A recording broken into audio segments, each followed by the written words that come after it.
रेखा जी, केदारनाथ बद्रीनाथ की यात्रा हो गई, गंगा स्नान भी किया या नहीं? बिल्कुल किया। अच्छा, केदारनाथ बद्रीनाथ एक साथ ही, एक विधायक और एक मुख्यमंत्री का, मतलब एक बार बद्रीनाथ और एक केदारनाथ, मनौती थी या यूं ही बस? नहीं, ये बाबा का बुलावा था। जैसे ही आया तो दर्शन करने पहुंच गए। मन्नत तो मैंने नहीं मांगी और जिनसे मांगी थी वहां भी जाना नहीं हुआ। अच्छा, कहीं खास जगह मानी है? नहीं, ऐसी खास भी नहीं। हमारे लिए तो हमारे इष्ट देव सभी खास हैं, तो किसे खास बोलेंगे और किसे बिना खास बोलेंगे आप? अब ये तो लड़ाई करवा देंगे आप भगवान जी में। नहीं नहीं नहीं नहीं, भगवान में लड़ाई नहीं करवाने वाले। आपने तो सारे विरोधियों को वैसे ही पस्त कर रखा है, तो कौन भगवान आपके इष्ट हैं?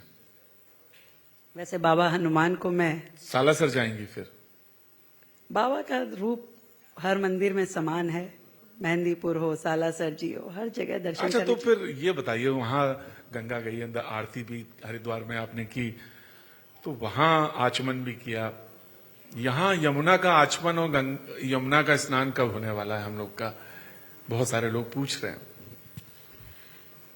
ये सवाल जो प्रतीक जी आप मुझसे पूछ रहे हैं कि बहुत सारे लोग पूछ रहे हैं, और मैं सबकी आंखों में ये प्रश्न देखती हूं। मैं देश के किसी भी कोने में चली जाऊं, मुझे लगता है कि सबसे बड़ा आस्था का प्रश्न जो दिल्ली के लिए है वो मां यमुना की सफाई का है।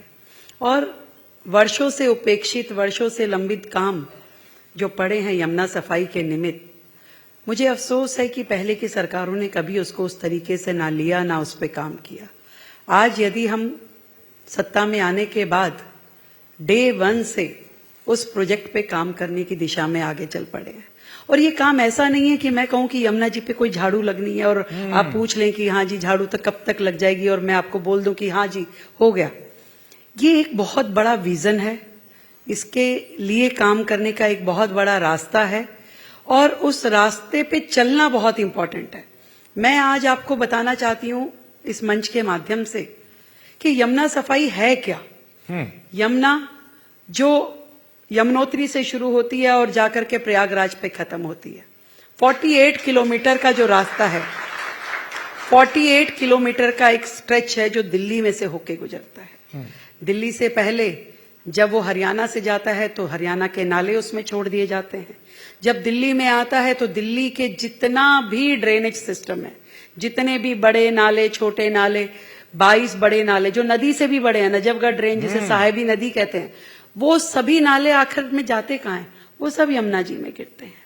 आज पूरी की पूरी दिल्ली में 1700 ऐसी अनऑथराइज कॉलोनियां हैं जिसमें सीवेज सिस्टम ही नहीं है, उसमें सीवर लाइन नहीं है। उसका सीवर कहाँ जा रहा है? आखिर तो किसी नाले में जुड़ता है। नाला कहाँ गिरता है? फिर जाके यमुना जी में गिरता है। आज इतनी अननोटिफाइड इंडस्ट्रियल एरिया जो है, आज यहां वहां जहां पे भी झुग्गी क्षेत्र है, क्या सब में सीवर लाइन है?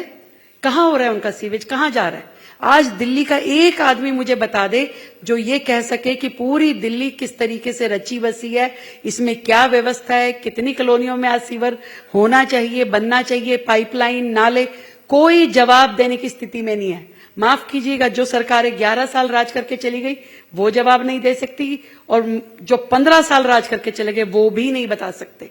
आज हम जहां खड़े हैं, जो धरोहर के रूप में हमें मिला है, मैं एक ही चीज कह सकती हूं, ये जो सरकार वर्तमान में आई है ये ईमानदारी से काम करने वाली सरकार, सेवा वाली है। नियत और नीति हमारी स्पष्ट है।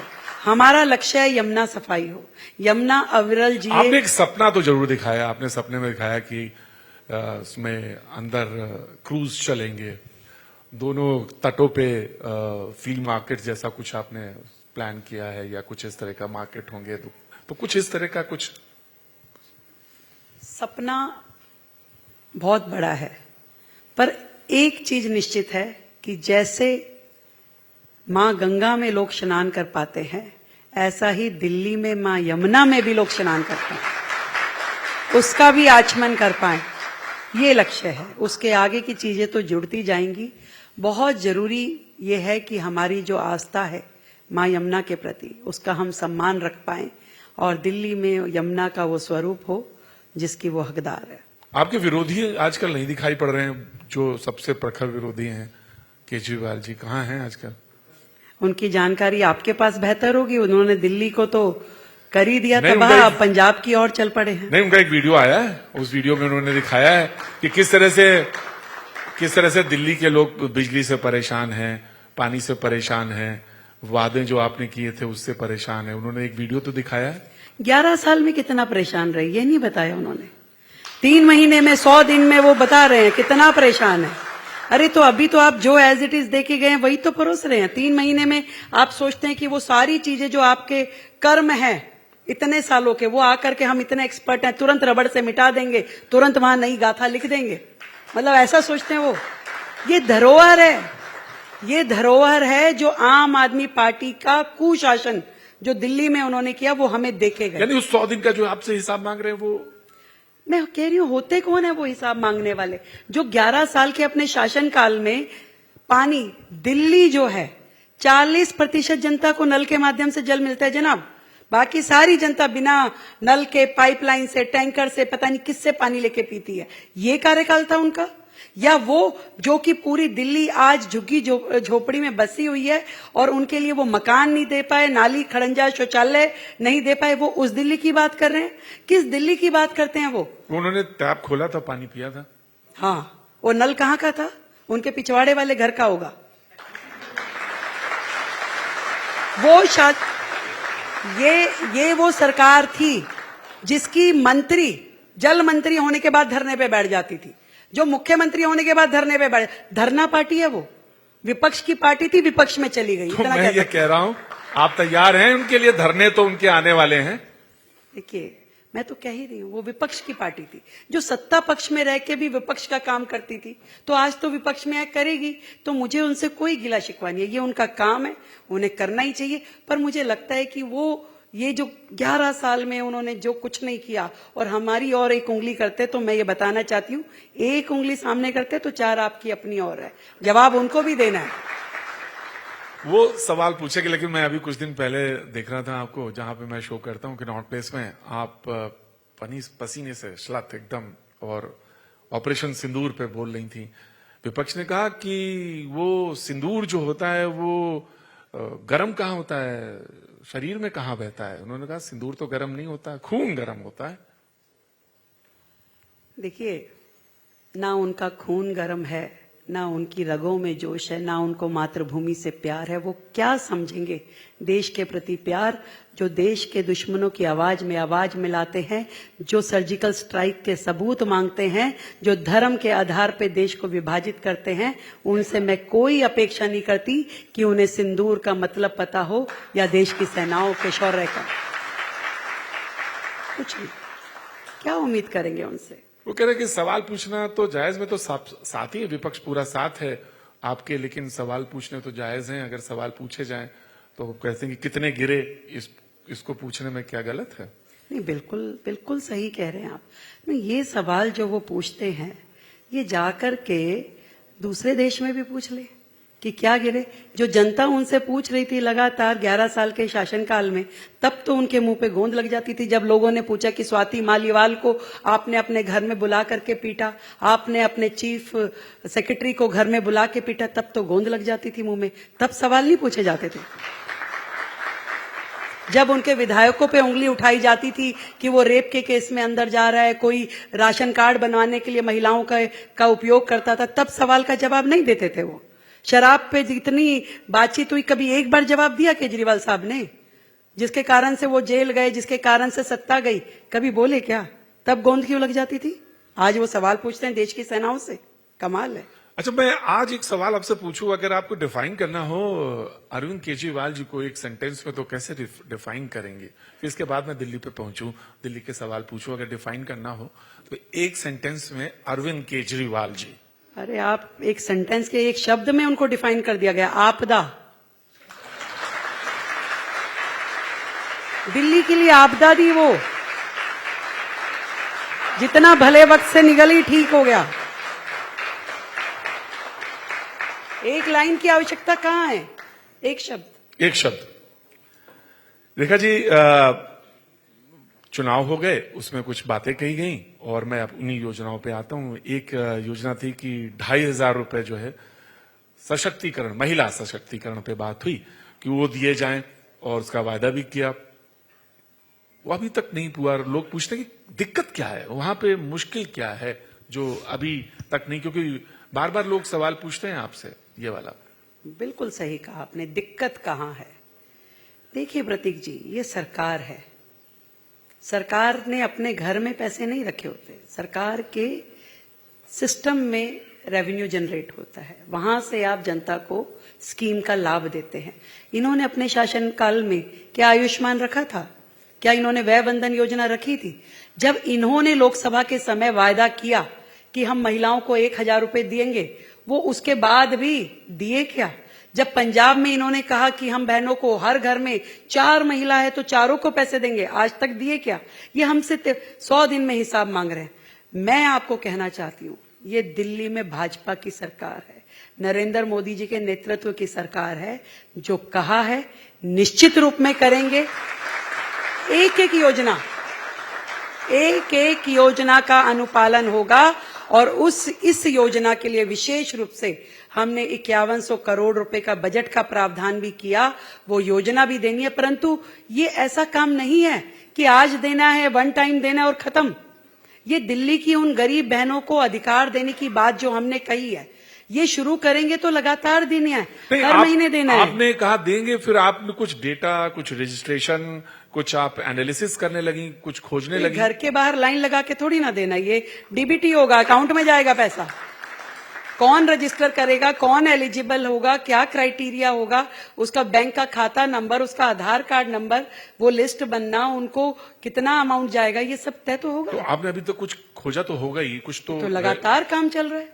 लगातार दिल्ली की उन गरीब बहनों का डाटा इकट्ठा किया जा रहा है, कंडीशंस बनाई जा रही है, पोर्टल बनाया जा रहा है, उसकी लिटिगिटी समझी जा रही है, ताकि जैसा पिछली सरकारों में अभी आपने देखा कि एक राशन कार्ड के लिए हमने जब इंक्वायरी बिठाई कि कितने लोगों को राशन कार्ड, क्योंकि पिछले 10-12 साल से बने नहीं नए, तो हमने कहा भी जरा खोजिए कि क्या क्या है, कैसे राशन कार्ड कहाँ अटक गए हैं। तो पता चला कि दिल्ली सरकार के ही 5600 एम्प्लॉय राशन ले रहे थे। 5600 एम्प्लॉइज दिल्ली सरकार के, मात्र दिल्ली सरकार के, और न जाने कितने ऐसे लोग हैं जो उस क्राइटेरिया में एलिजिबल नहीं है, वो भी राशन ले रहे होंगे। आज जो एक्चुअल में जिसका अधिकार है उसको अधिकार मिलता नहीं है, उसको पेंशन मिलती नहीं है, उसको राशन कार्ड बनता नहीं है। तो हम जो चाहते हैं कि योजना जिसके लिए लाई जा रही है उसका लाभ उस व्यक्ति तक जरूर पहुंचना चाहिए। उसमें जो होमवर्क होना है, उसमें जो प्रोसीजर तय होना है, उसको फॉलो करके ये योजना लाएंगे। जन हम ये काम करने वाले नहीं है कि आपने कागजों पे योजना ला दी पर उसको इम्प्लीमेंट नहीं कर पाए, आज लाए कल वापस ले गए। भाई ये कोई शराब की दुकान तो है नहीं जो योजना वो लाए।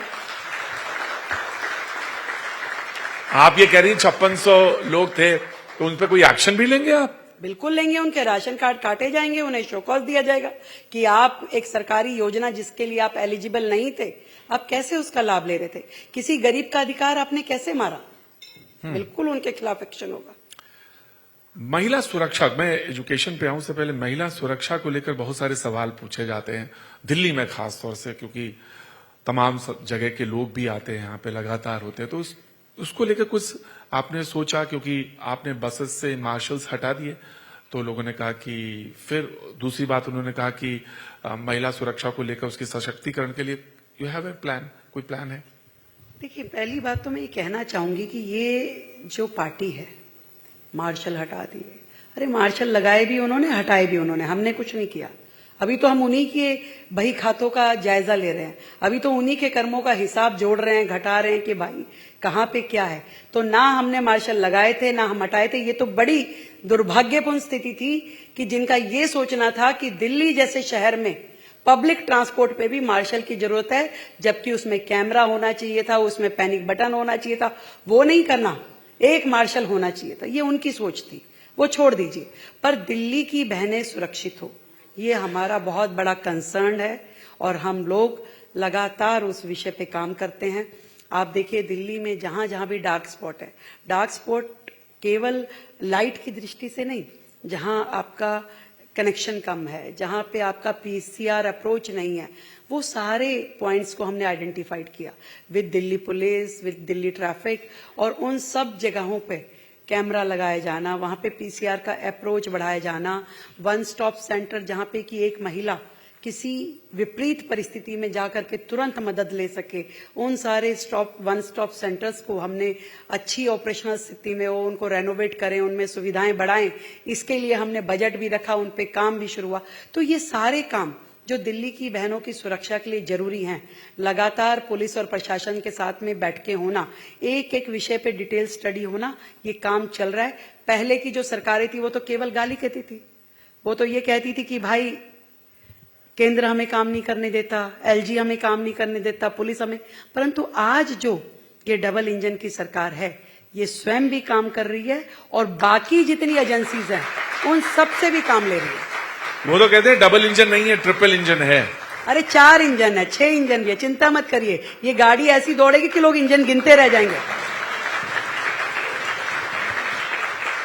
एक लोगों ने कहा कि एक ऐसी क्या डेडिकेटेड बसेस चलाई जा सकती हैं वुमेन्स के लिए, सेफ्टी के लिए, अलग से कोई डेडिकेट की जा सकती है, या इवनिंग में कोई बस क्या योजना सब जैसे? कुछ हो सकता है। देखिए, दिल्ली को अभी ऐसी स्थिति में दिल्ली है जहां सड़कों पे अभी 1-1 फुट गहरे गड्ढे हैं।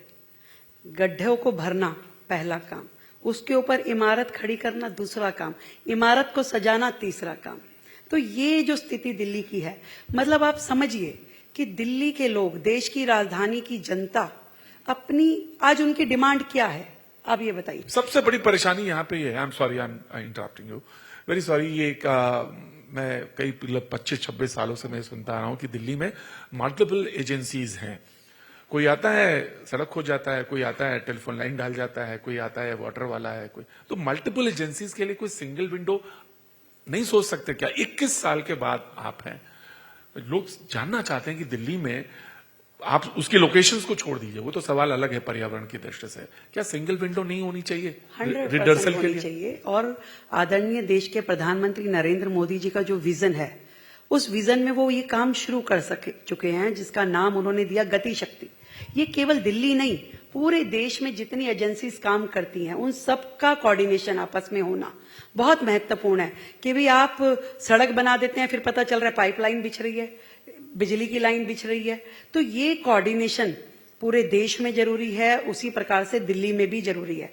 और आज जिस तरीके के टॉकिंग टर्म्स आपस में सभी एजेंसीज के डेवलप हुए हैं कि आज हम किसी को बुला के बात करने की स्थिति में भी हैं और कहीं जाके बात करने की स्थिति में भी हैं। तभी तो ये दिल्ली के लिए एक अच्छा बेहतर सवेरा लेकर के आया है और उसी दिशा में हम काम कर रहे हैं। कोई नजीर बन जाए ऐसी कि एक सिंगल विंडो है, so that बिल्कुल वही, उसी दिशा में ही दिल्ली काम कर रही है कि कोई भी काम होगा तो सभी डिपार्टमेंट इंटरकनेक्टेड रहें। तो पहले जो होना चाहिए, पहले अगर पाइपलाइन डलनी चाहिए तो वो पाइपलाइन डले, पहले सीवर लाइन डलनी है तो सीवर लाइन डले, फिर सड़क बने। मैंने देखा कि कुछ पॉइंट्स ऐसे, जैसे आपने कहा डार्क पॉइंट है, कुछ ऐसे पॉइंट है जहां पे दिल्ली की लोकेशंस को लेकर दिल्ली अजीब सी है। ठंड में यहाँ पे पता चला पोल्यूशन की प्रॉब्लम आ जाती है, बरसात में यहाँ पे जल भराव की समस्या आ जाती है, गर्मी में यहाँ पानी की समस्या आ जाती है। तो इन समस्याओं के बीच में दिल्ली जो है फंसी हुई दिखती है हमेशा।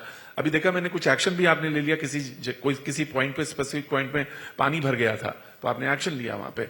तो जानना चाहते हैं कि इसको लेकर क्या आप करने जा रहे हैं? कि ये बात तो बिल्कुल सही कही आपने कि दिल्ली के लोग बारिश आती है तो उसका आनंद नहीं ले पाते, चाय पकौड़ा नहीं खाते, उनको टेंशन होती है कि भाई आज तो सड़कों पे ट्रैफिक जैम होगा और घंटों का पता चले वाटर लॉगिंग होगी।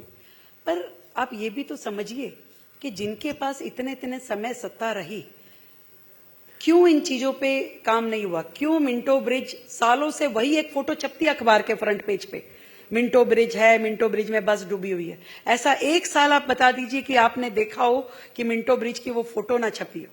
कभी आपने पुराने मुख्यमंत्री को जाकर सड़क पे खड़े हुए देखा, कुछ ऐसा समाधान निकालते हुए देखा कि भाई यहाँ पानी क्यों भर जाता है? तभी तो 21 साल बाद आप आई हैं। यस, अब जब 21 साल बाद हम आए हैं तो हमने वहीं से शुरू किया। वो जो नाले जो बारिश आते ही ओवरफ्लो हो जाते थे, कॉलोनियों में पानी भर जाता था, नालों का पानी बैक मार जाता था, हमने पहले वहीं से खड़े होकर शुरुआत की और उन सब नालों पे आपस में विभाजित करके कि हर 15 दिन में उसका स्टेटस। आपको मैं अगर बताऊं आंकड़ा कि कितनी सिल्ट इस 100 दिन में हमने इन नालों से निकाली, 20 lakh metric ton silt Delhi के इन बड़े नालों से निकली है। बड़ी बड़ी मशीनें लगा करके।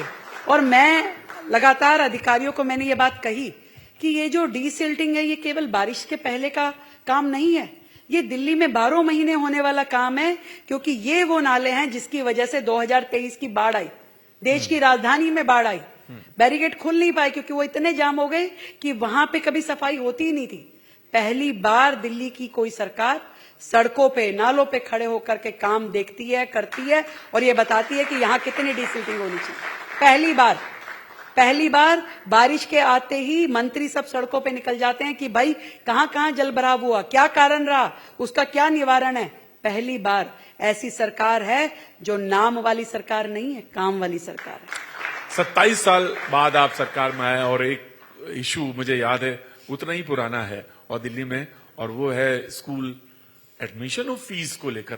पहले एडमिशन को लेकर बहुत होता था, फीस को लेकर बड़ा प्रदर्शन होता है और बात हो रही है। आप से लगातार सवाल पूछा जा रहा कि एकदम मशीन की तरह फीस बढ़ाते जा रहे हैं स्कूल्स, प्राइवेट स्कूल्स, और इतना महंगा हो गया है फीस, तो कैसे उसको आप क्या कुछ रोकथाम या लगाम नहीं लगा सकती इन प्राइवेट स्कूल्स पर? प्रतीक जी, देखिए कितना आपको लगेगा कि हर बात पे हम पिछली सरकार की बात कर रहे हैं, पर करनी पड़ेगी ना, क्या करें। आज आजादी के इतने सालों बाद हम सेंचुरी की बात कर रहे हैं और दिल्ली आज तक 1973 के स्कूल एक्ट से बंधी हुई है। उस एक्ट में कोई प्रोविजन नहीं है कि सरकार स्कूलों की फीस को रेगुलेट कर सकती है। उसमें मात्र एक लाइन लिखी है कि स्कूल अपनी फीस बढ़ाए और डायरेक्टर एजुकेशन को इंटीमेट कर दे। और लगातार स्कूल फीस बढ़ा रहे हैं, हर साल बढ़ा रहे थे। पहली बार भारतीय जनता पार्टी की सरकार दिल्ली में आने के बाद अपना दिल्ली की स्कूल फी रेगुलेशन का एक्ट हम लेकर के आए हैं, जो ये बताएगी कि स्कूल की फीस ऐसे नहीं बढ़ाई जा सकती भाई। स्कूल की फीस बढ़ानी है तो ये प्रोसीजर है जिसमें कि जो एसोसिएट पार्टीज हैं, वो पेरेंट्स हैं, वो टीचर्स हैं, वो मैनेजमेंट है, सबको इकट्ठा बैठना होगा। विपक्ष कह रहा आपने बात नहीं करी, विपक्ष कह रहा बात किससे बात नहीं करी? मतलब सोसाइटी में जैसे वैसे वो लोग बात करते मतलब उनको क्या हम सुबह से लेकर रात तक का ये बताएं कि हम कब वॉशरूम जा रहे हैं, कब बाहर आ रहे हैं, या उनके लिए ट्वीट कर करके बताएं? वो खुद सचिवालय आते नहीं थे, खुद उनको तो सारी खबरें का अखबार में छपके मिलती है, तभी होता है। हमने कितने सेशन किए, कितना पेरेंट्स के साथ बैठे, कितनी बातचीत की, कितनी लीगल एड उसमें डिस्कस की, कितने लोग जो उससे जुड़े हुए हैं शिक्षाविदों से बात करके उस कानून को हम लेकर के आए हैं। अरे उनकी अगर औकात होती तो वो बना लेते ना अपने समय में। वो ये कहते हैं कि आज जो कानून वर्तमान सरकार लेके आई, इतनी हिम्मत थी उनकी। आज जो हमने डीएम्स को और बाकी लोगों को वहां पे इंक्वायरी करने के लिए, उनका डाटा, उनका पूरा जो फाइनेंशियल ऑडिट करने के लिए भेजा, क्या कभी उनके टाइम पे हुआ? उनके टाइम पे तो कोर्ट से लताड़ पड़ती थी, कोर्ट लताड़ देता था सरकार को, जाइए आपके पास कोई प्रावधान नहीं है इनकी फीस रोकने का। पहली बार कोर्ट ने सरकार का साथ दिया कि यस, गवर्नमेंट इज राइट और स्कूल को जवाब देना पड़ेगा। वो तो कहते थे ना कि मेरे पास मजबूरी है, लेफ्टिनेंट गवर्नर भी नहीं सुन पाते और केंद्र सरकार भी, तो इसलिए वो कहते थे बड़ी मजबूरी रहती है उनकी। कुछ तो लोग कहेंगे, लोगों का काम है कहना। मतलब जब शीश महल बना तो लेफ्टिनेंट गवर्नर ने कुछ नहीं बोला, जब एक्साइज पॉलिसी बनी कि हर गली में शराब की दुकानें बनेगी तो लेफ्टिनेंट गवर्नर ने नहीं बोला। एजुकेशन एक्ट बनता तो जरूर एलजी साहब मना करते, नहीं। कुछ स्कूल्स को भी आप कुछ अपने जैसे उन्होंने कुछ आइडेंटिफाइड किए स्कूल्स कि हम इन आइडेंटिफाइड स्कूल्स हैं, इनको ऐसा करेंगे, ऐसा करेंगे। आपके पास भी कोई मॉडल सब स्कूल बराबर है, सब स्कूल बराबर। नियम एक होना चाहिए जो सब पे लागू हो और हर स्कूल को वो फॉलो करना होगा। दिल्ली की एजुकेशन पॉलिसी, दिल्ली का एजुकेशन फी रेगुलेशन एक्ट जो है वो हर स्कूल को फॉलो करना पड़ेगा। ये नियम है, नियम के हिसाब से। और जो नहीं मानेगा, जैसे उन्होंने यहां तक कह दिया कि भाई टेक ओवर कर लीजिए, वो तो विपक्ष कहता है टेक ओवर कर लीजिए। जो कानूनी उसमें रास्ता होगा, उनका रजिस्ट्रेशन कैंसिल करना, उस स्कूल को बंद करवाना, तो वो होगा। शिक्षा पे बात हुई, यमुना पे बात हुई, शिक्षा पे बात हुई, क्योंकि समय के विशेष में बात करनी है। एक बात और है, और वो है जो सबसे पहले आके आपने किया, और वो था आरोग्य मिशन वाला। उस पे लेकर उन्होंने आपने काम किया और लोगों ने कहा कि सबको स्वास्थ्य बीमा तो दे ही रहे हैं, वय वंदना योजना, इसमें 70 साल की अगर हो गए तो 10 लाख का मिलेगा। और ये अच्छी स्कीम है, लेकिन लोगों ने कहा कि अगर वो कहते हैं कि मेरी ही स्कीम है जिसको कि आप रंग रोगन करके आरोग्य मंदिर का नाम दे रहे हैं, वो मेरी ही जी स्कीम, हाँ। आप उसको नाम दे देते हैं, तो फिर आपको ये भी बताना पड़ेगा कि हाँ, तो बता रहे कि हैं ना। आरोग्य वाले से आरोग्य वाला कितना बेहतर है उनके मोहल्ला क्लिनिक से। आपको मोहल्ला क्लिनिक का कंसेप्ट पता है कि मोहल्ला क्लिनिक क्या है? मोहल्ला क्लिनिक जो दिल्ली में बने, नालों पे, यहाँ वहां, सड़क किनारे पोटा कैबिन बना के, टेम्परेरी कैबिन बना करके शुरू कर दिए गए। क्या किया? डॉक्टर बिठाए, कुछ डॉक्टरों को ठेका दिया गया, पर मरीज 40 रुपए। अब एक बात बताइए, जिस डॉक्टर को आप ठेका दे रहे हैं पर मरीज 40 रुपए का, वो इलाज करेगा कि मरीज को कहेगा कि आज तो इतना लिख दिया, कल फिर आइयो, फिर ये लिख दिया, फिर परसों फिर आइयो? वो पेशेंट गिनता है। और पेशेंट कौन गिन पा रहा है, कौन उसका अकाउंटिंग ले पा रहा है कि कितना पेशेंट उसने अटेंड किया? वो क्यूरेटिव नहीं था, वो प्रिवेंटिव नहीं था, क्यूरेटिव था। मतलब आया है, खांसी जुकाम की दवाई दे दीजिए, दवाई नहीं, डॉक्टर नहीं, नर्स नहीं, इलाज नहीं, पट्टी नहीं, कुछ भी तो नहीं। आज जो दिल्ली में आरोग्य मंदिर की योजना है, ये प्रिवेंशन, क्योर करना, ये हर चीज को लिया है। वहां बच्चों का वैक्सीनेशन भी होगा, वहां हर तरह की, एक तरह से वो मिनी हॉस्पिटल है या बड़ी डिस्पेंसरी मैंने है। देखा कि आपने बाहर भी भेजा, बाहर स्टेट में भी इलाज के लिए भेज दिया। आज आरोग्य मंदिर जनता के लिए वो सुविधा है, और ये कोई टेम्पररी पोटा केबिन्स में नहीं है कि आपने रंगाई पुताई कर दी और अपनी फोटोएं लगा दी। हमारे किसी उस पे आपको फोटो नहीं मिलने वाली। आरोग्य मंदिर मतलब आरोग्य मंदिर जो जनता के हित के लिए। लेकिन इसी पे वो पलट के सवाल आपसे पूछते हैं कि अच्छा, आपकी ये जो स्कीम है तो अच्छी, लेकिन आपकी बात क्या बड़े अस्पताल मानेंगे? वहां पे तो उनको कम फीस मिलेगी इसके तहत, तो अभी तो आप इसमें तो ये तर्क देते हैं, लेकिन जो बड़े अस्पताल में आप जाते हैं तो वो लोग देखते नहीं है, क्योंकि उससे नानू करते हैं। आप मुझे ये बताइए, दिल्ली का हेल्थ इंफ्रास्ट्रक्चर, आपको मालूम है कि दिल्ली के हेल्थ इंफ्रास्ट्रक्चर की सच्चाई क्या है? देश की राजधानी, मैं बार बार ये बात बोलती हूँ, देश की राजधानी में जो WHO की गाइडलाइन है कि 1000 लोगों पे कम से कम 2 बेड तो हो। दिल्ली देश की राजधानी में 1000 लोगों पे 0.42 बेड है। एक बेड भी नहीं आप मुहैया करवा पाते दिल्ली की जनता को। इसीलिए सैकड़ों लोग, हजारों लोग कोविड के दौरान मर गए, उनको अस्पताल में जगह नहीं मिली। आप बातें करते हैं कि हेल्थ का इंफ्रास्ट्रक्चर, प्राइवेट हॉस्पिटल की आयुष्मान योजना पूरे देश में लागू हो गई, दिल्ली में लागू नहीं हो पाई। क्यों रोकी भाई?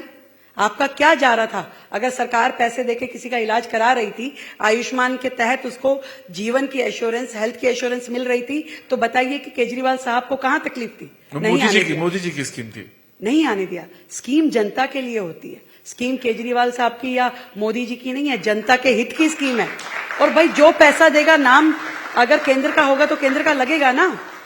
तो फिर आप काहे गुहार लगा रहे? जब आपने कोविड के समय में क्यों आवाज लगाई, मोदी साहब मदद कीजिए, शाह साहब मदद कीजिए, फिर क्यों आवाज लगाई? तो बड़े अस्पताल भी इसकी एम्बिट में आएंगे, ये जो आपका बिल्कुल आयुष्मान के 100% दिल्ली के, देश के अस्पतालों को उस लाइमलाइट में भी आना होगा, लोगों की मदद भी करनी होगी, इलाज भी करना होगा। पूरी की पूरी योजना स्ट्रीमलाइन है और देश के सभी राज्यों में ये काम कर रही है, और उसी प्रकार से अब दिल्ली में भी उसका काम शुरू हो चुका है। मैं आखिरी चंद सवाल हैं, टाइम खत्म हो रहा है। अब आते हैं सांस पर, दिल्ली में कैसे सांस लें? तो एयर इंडेक्स जो है उसका बहुत खराब है, और अभी तो मध्यम हुआ है। आई थिंक पिछले हफ्ते अगर मैं देख रहा था तो 167 था एयर क्वालिटी इंडेक्स। तो इसको लेकर क्या कुछ करने वाली हैं आप, खास तौर से क्योंकि आपने भी इस पे बोला था कि पर्यावरण जो है और खासतौर से पोल्यूशन को लेकर आप। केवल मेरे बोलने की बात नहीं है, दिल्ली का हर बच्चा बड़ा सबको फ्रेश एयर चाहिए ही चाहिए। आज दिल्ली के लोगों के फेफड़े खराब हो रहे हैं, वो जीवन की लड़ाई लड़ रहे हैं। आज इतनी बुरी स्थिति में दिल्ली पहुंच गई। सबसे मतलब आप देखिए कि अगर देश में सबसे ज्यादा AQI होगा तो दिल्ली का होगा। आज सबसे ज्यादा तकलीफ वाली स्थिति होगी तो दिल्ली की होगी। तो इसके लिए जो काम करने की जरूरतें थी, हमने उसके हर सेगमेंट पे काम किया। आज यदि एयर पॉल्यूशन के लिए हमारे पब्लिक ट्रांसपोर्ट रिस्पॉन्सिबल हैं तो हमने उसको बदल के इलेक्ट्रिक पर लेके आने की पूरी योजना बनाई। यदि वो डस्ट पार्टिकल जो हवा में पूरा समय रहते हैं उसको बिठाने की बात है, तो उसके लिए हमने एयर स्प्रिंकलर से लेके स्मोक गन से लेके उस पूरे ब्राउन एरिया को कैसे डस्ट मिटिगेशन किया जाए उस पे हमने काम करना शुरू किया है। और इसके अलावा भी ये जो कूड़े के पहाड़ है, ये जो यहाँ वहाँ कूड़ा जलाने की जो घटनाएं होती है, इन सब पे लगातार काम चल रहा है। हम केजरीवाल साहब ने तो कहा था कि मैं तो 6 महीने में कूड़े के पहाड़ खत्म कर दूंगा। आप बताइए कि हो पाए क्या 10 साल में? आप कितने हम एग्जैक्टली आप आए, देखो कब ये कब का सवाल नहीं है, ये कैसे का सवाल है। आज आप 11,000 मीट्रिक टन कूड़ा, वो कहते हैं ना बीजेपी सरकार डेट नहीं बताती है। अरे डेट क्यों बताएंगे? आप ये बताइए, काम करेंगे तो डेट बताएंगे। ये खत्म होने वाला विषय ही नहीं है। आप ये लगाइए कि जब तक रोजाना 11,000 मीट्रिक टन कूड़ा जो जनरेट हो रहा है उसके पास खत्म करने का साधन नहीं है आपके पास। आप खत्म कर पा रहे हैं 7,000 मीट्रिक टन। रोजाना जो 4,000 मीट्रिक टन कूड़ा जमा होता है, फिर पाइल अप होता है रोज, वो भी तो एक नया पहाड़ बन रहा है। कैसे खत्म करेंगे आप? जब तक कि आप वेस्ट टू एनर्जी प्लांट नए डेवलप नहीं करेंगे, ये कूड़ा खत्म नहीं हो सकता। मुझे झूठ बोलने की आदत नहीं है जनाब, मुझे झूठ बोलने की जरूरत भी नहीं है। दिल्ली की जनता ने वोट दिया, हमें रिस्पॉन्सिबिलिटी है, हमारी जिम्मेदारी की सही बात उन्हें बताएं कब खत्म होगा, कैसे खत्म होगा। ये 4 नए वेस्ट टू एनर्जी प्लांट जो दिल्ली सरकार अब बना रही है, ये तैयार होंगे। जब कूड़े का निष्पादन पूरी तरीके से होगा तब कूड़े के पहाड़ खत्म होना शुरू होंगे। और उसके लिए आज गाइडलाइन दूं, आज कोई डेडलाइन दूं, वो ठीक नहीं है। आखिरी सवाल आप ये करें कि मुझे बिल्कुल आखिरी सवाल, आप बार बार ये करें कि मुझे झूठ बोलने की आदत नहीं, मुझे झूठ बोलने की आदत। किसी और को है क्या झूठ बोलने की आदत? अब आप बताइए, कई बार वीडियो आपको दोबारा रिवाइंड करके देखनी पड़ेगी कि कब उन्होंने क्या कहा, फिर उसके बाद कब माफी मांगी, फिर अगला वायदा किया, फिर माफी मांगी। तो मैम उनका कोई नाम है? नाम भी तो होगा उनका। नाम तो जनता बता देगी। थैंक यू सो मच, बहुत बहुत शुक्रिया।